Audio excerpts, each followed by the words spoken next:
Good morning guys. चलिए start करते हैं 13 मई के इम्पोर्टेंट करंट अफेयर्स। आज का हमारा पहला क्वेश्चन है, विश्व रेड क्रॉस और रेड क्रिसेंट दिवस प्रति वर्ष कब मनाया जाता है। यह दिवस 8 मई को मनाते हैं और इस वर्ष इसकी थीम है, मैं खुशी से देता हूँ और जो खुशी में देता हूँ वह एक इनाम है। इंग्लिश में I give with Joy and the Joy I give is a reward. अब देखिए, 8 मई को विश्व थैलेसीमिया दिवस मनाते हैं और इस वर्ष इसकी थीम है, जीवन को सशक्त बनाना, प्रगति को अपनाना, सभी के लिए न्यायसंगत और सुलभ थैलेसीमिया उपचार। आगे देखिए, रेड क्रॉस संस्था, इसकी स्थापना कब हुई? 8 मई 1828 को। और इसकी स्थापना करने वाले व्यक्ति थे जीन हेनरी ड्यूनेंट, जिनका जन्म स्विट्जरलैंड में हुआ। और रेड क्रॉस दुनिया भर में प्राकृतिक आपदाओं, युद्ध और अन्य संकटों से पीड़ित लोगों की मदद करता है। पहला अंतर्राष्ट्रीय रेड क्रॉस दिवस 8 मई 1948 को मनाया गया और 1984 में इसका नाम बदलकर विश्व रेड क्रॉस और रेड क्रिसेंट दिवस कर दिया गया। और 1901 में हेनरी ड्यूनेंट को शांति के लिए पहला नोबेल पुरस्कार मिला था। और रेड क्रॉस की अंतर्राष्ट्रीय समिति को 1917, 1944 और 1963 में 3 नोबेल शांति पुरस्कार मिले हैं। यह दुनिया में एकमात्र संस्था है जिसने 3 नोबेल शांति पुरस्कार जीते हैं। तो ये सभी इम्पोर्टेंट पॉइंट्स हैं, इन्हें याद रखिएगा।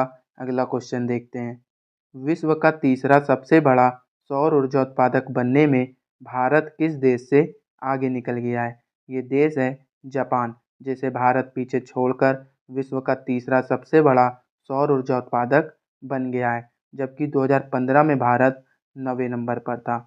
अगला क्वेश्चन देखिए, T20 क्रिकेट में 350 विकेट का आंकड़ा छूने वाले पहले भारतीय खिलाड़ी कौन बने हैं। ये भारतीय खिलाड़ी हैं युजवेंद्र चहल। अब देखिए, सर्वाधिक T20 विकेट लेने वाले 3 भारतीय गेंदबाज पहले नंबर पर हैं युजवेंद्र चहल 350 विकेट, दूसरे नंबर पर पीयूष चावला 310 विकेट और तीसरे नंबर पर रविचंद्र अश्विन 306 विकेट। अगला क्वेश्चन देखिए, मई 2024 में किस राज्य में स्कूल ऑन व्हील्स पहल शुरू की है। ये राज्य है मणिपुर, जिसने स्कूल ऑन व्हील्स पहल को शुरू किया है। मणिपुर की कैपिटल है इम्फाल और यहाँ के गवर्नर हैं अनुसुईया उइके और चीफ मिनिस्टर हैं एन बीरेन सिंह। अगला क्वेश्चन देखिए, हाल ही में खोजी गई समुद्री टार्डीग्रेड की नई प्रजाति का नाम किसके नाम पर रखा है। देखिए, समुद्री टार्डीग्रेड की नई प्रजाति खोजी गई है जिसका नाम चंद्रयान 3 के नाम पर रखा गया है। नाम क्या है? बैटेलिप्स चंद्रयानी। अब चंद्रयान 3 की बात है तो इससे रिलेटेड कुछ पॉइंट्स देखते हैं। चंद्रयान 3 इसको कब लॉन्च किया गया? 14 जुलाई को। और ये चांद पर कब पहुंचा? 23 अगस्त को। और चांद पर कहाँ पर पहुंचा? साउथ पोल पर। और साउथ पोल पर पहुंचने वाला पहला देश कौन है? अपना देश भारत। और 23 अगस्त को राष्ट्रीय अंतरिक्ष दिवस मनाते हैं। और चंद्रयान 3 को कहाँ से लॉन्च किया गया था? सतीश धवन अंतरिक्ष केंद्र से। किस रॉकेट से? LVM-3M4 से।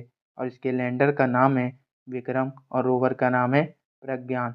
और इस मिशन के प्रोजेक्ट डायरेक्टर कौन थे? PV मुथुवेल। ये एग्जाम में पूछा गया है, इसे याद रखिएगा।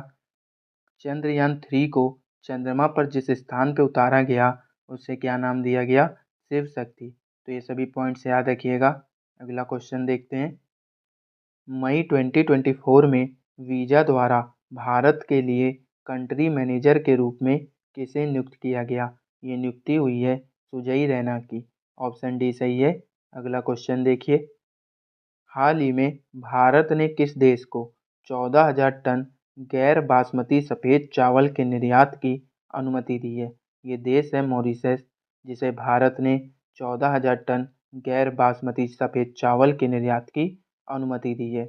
अगला क्वेश्चन देखिए, मई 2024 में भारतीय तटरक्षक ने किस इस्पात उद्योग के साथ स्वदेशी समुद्री ग्रेड स्टील की आपूर्ति के लिए एक समझौता ज्ञापन MOU पर हस्ताक्षर किए हैं। तो ये इस्पात उद्योग कंपनी है जिंदल स्टील एंड पावर।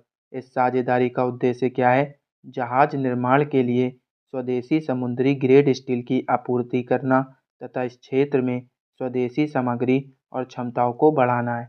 अब देखिए, भारतीय तटरक्षक बल, इसकी स्थापना कब हुई? 18 अगस्त 1978 को। और इसके महानिदेशक डायरेक्टर जनरल हैं राकेश पाल।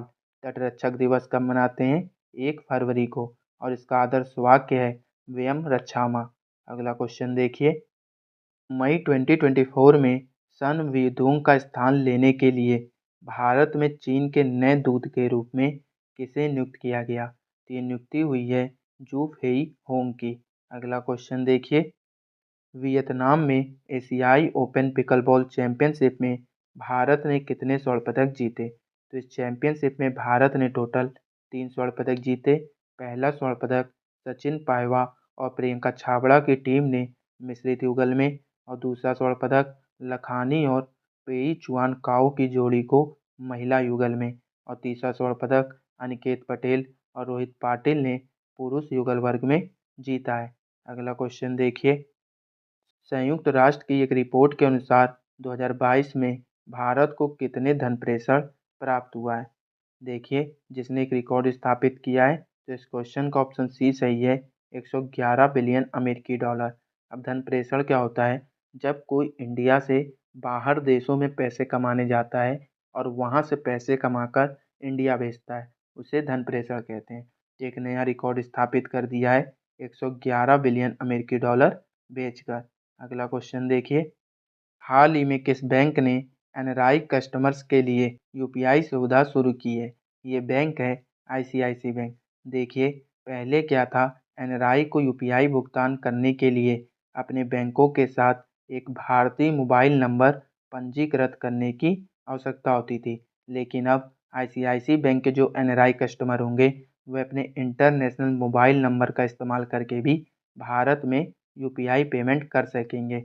और आईसीआईसी बैंक ने यह सुविधा अपने मोबाइल ऐप आई मोबाइल पे के जरिए शुरू की है। ICICI bank NPCI national payment corporation of India के इंटरनेशनल इंफ्रास्ट्रक्चर के तहत 10 देशों में सुविधा देगा। 10 देश कौन से हैं? America, Britain, UAE, Canada, Singapore, Australia, Hong Kong, Oman, Qatar, Saudi Arabia. अब देखिए, आईसीआईसी बैंक, इसकी फुल फॉर्म भी है industrial credit investment corporation of India. इसकी स्थापना हुई 1994 में और हेडक्वार्टर है मुंबई में। एमडी और सीईओ हैं संदीप बख्शी। और इस बैंक की टैग लाइन है हम है ना ख्याल आपका। आगे देखिए, यूपीआई सिस्टम अपनाने वाला पहला देश कौन है? नेपाल। और यूपीआई को अपनाने वाला पहला यूरोपीय देश कौन है? फ्रांस। और देश भारत का पहला यूपीआई एटीएम किसने लॉन्च किया है? हिताची पेमेंट सर्विसेज ने। यूपीआई पर क्रेडिट कार्ड को सपोर्ट करने वाला भारत का पहला app MobiKwik. UPI light feature launch करने वाला पहला बैंक कौन सा है? Paytm payment bank. अगला क्वेश्चन देखिए, मई 2024 में पंजाब में भारतीय सेना और भारतीय वायुसेना द्वारा आयोजित संयुक्त अभ्यास का नाम क्या है? तो इस संयुक्त अभ्यास का नाम है गगन स्ट्राइक। पंजाब में भारतीय सेना की खड़गपुर फोर्स और भारतीय वायुसेना द्वारा आयोजित संयुक्त अभ्यास को गगन स्ट्राइक नाम दिया गया। और यह अभ्यास दोनों सेनाओं के बीच समन्वय और दक्षता का परीक्षण करने और उसे बढ़ाने के लिए हवाई और जमीनी संचालन के कई पहलुओं पर आधारित है। अगला क्वेश्चन देखिए, किस भारतीय कंपनी को आईसीसी पुरुष टी20 वर्ल्ड कप 2024 के लिए श्रीलंका पुरुष टीम का आधिकारिक प्रायोजक प्रायोजक मतलब स्पॉन्सर नियुक्त किया गया? तो ये स्पॉन्सर नियुक्त किया गया है अमूल को।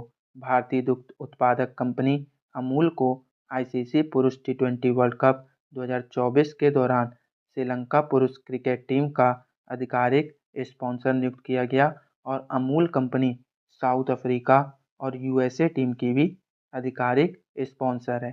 अगला क्वेश्चन देखिए, हाल ही में किस देश ने तनाव के बीच सामरिक परमाणु हथियार अभ्यास की घोषणा की है? तो इस अभ्यास की घोषणा की है रूस ने। अब देखिए, रूसी अंतरिक्ष यात्री ओलेग कोनोनेंको ने 878 दिन या लगभग 2.5 साल से अधिक समय तक अंतरिक्ष में रहने के साथ ही अंतरिक्ष में सबसे अधिक समय बिताने का नया विश्व रिकॉर्ड बनाया है। रूस ने 2024 ब्रिक्स की अध्यक्षता संभाली है। और भारत ने रूस से S-400 मिसाइल स्क्वाड्रन खरीदे हैं। रूस ने परमाणु ऊर्जा वाली महाशक्तिशाली मिसाइल 7 बनाई। रूस 2024 में अपने रक्षा खर्च को 70% तक बढ़ाएगा। अगला क्वेश्चन देखिए, हाल ही में खबरों में रहा सिंकला पास किस राज्य में स्थित है? तो ये सिंकला पास हिमाचल प्रदेश में स्थित है। और ये खबरों में क्यों रहा? क्योंकि इसे BRO बना रहा है, बॉर्डर रोड ऑर्गेनाइजेशन। और बॉर्डर रोड ऑर्गेनाइजेशन ने अभी अपना 65वां स्थापना दिवस मनाया है। अब देखिए, 12वें वार्षिक ट्रैवल रिव्यू अवार्ड्स 2024 में हिमाचल प्रदेश शीर्ष पर रहा। हिमाचल प्रदेश के मुख्यमंत्री ने सरकार गांव के द्वार पहल का अनावरण किया। विंटर कार्निवाल शिमला में हुआ है। हिमाचल प्रदेश सरकार ने विद्यालय विकास में सामूहिक योगदान को बढ़ावा देने के लिए अपना विद्यालय कार्यक्रम शुरू किया। हिमाचल प्रदेश के हड्डी समुदाय को अनुसूचित जनजाति का दर्जा मिला। अगला क्वेश्चन देखिए, इयान गेल्डर जिनका हाल ही में 74 वर्ष की आयु में निधन हो गया, मुख्य रूप से किस क्षेत्र से जुड़े थे? तो यह एक्टिंग से जुड़े थे। HBO की epic series game of thrones में केवन लेनिस्टर की भूमिका के लिए प्रसिद्ध अभिनेता इयान गेल्डर, जिनका भी 74 वर्ष की आयु में निधन हो गया। अगला क्वेश्चन देखिए, हाल ही में भारत और किस देश के बीच 5वीं संयुक्त सीमा शुल्क समूह की बैठक लेह लद्दाख में आयोजित हुई है? तो यह बैठक भारत और भूटान देश के बीच 5वीं संयुक्त सीमा शुल्क समूह की बैठक लेह लद्दाख में आयोजित हुई है। आगे देखिए दोस्तों, ये थे आज के इम्पोर्टेंट करंट अफेयर जो कि एग्जाम के पॉइंट ऑफ व्यू से इम्पोर्टेंट थे। अगर आपको क्लास पसंद आई हो तो वीडियो को लाइक कीजिए, सब्सक्राइब कीजिए और शेयर कीजिए और बेल आइकन को जरूर दबाइएगा ताकि वीडियो अपडेट आपको सबसे पहले प्राप्त हो। और ये रहा आपका लास्ट क्लास में पूछा हुआ क्वेश्चन, इसका आंसर देखते हैं।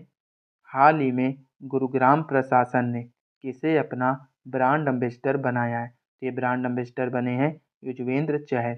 और ये रहा आपके लिए क्वेश्चन, इसका आंसर आप कमेंट बॉक्स में दीजिएगा। हाल ही में खोजी गई समुद्री टार्डिग्रेड की नई प्रजाति का नाम किसके नाम पर रखा है? तो इसका आंसर आप कमेंट बॉक्स में दीजिए। और अगर आपको इस क्लास की PDF चाहिए तो आप हमारे टेलीग्राम चैनल को ज्वाइन कर सकते हैं, वहाँ से आपको PDF मिल जाएगी। टेलीग्राम चैनल का लिंक डिस्क्रिप्शन में है।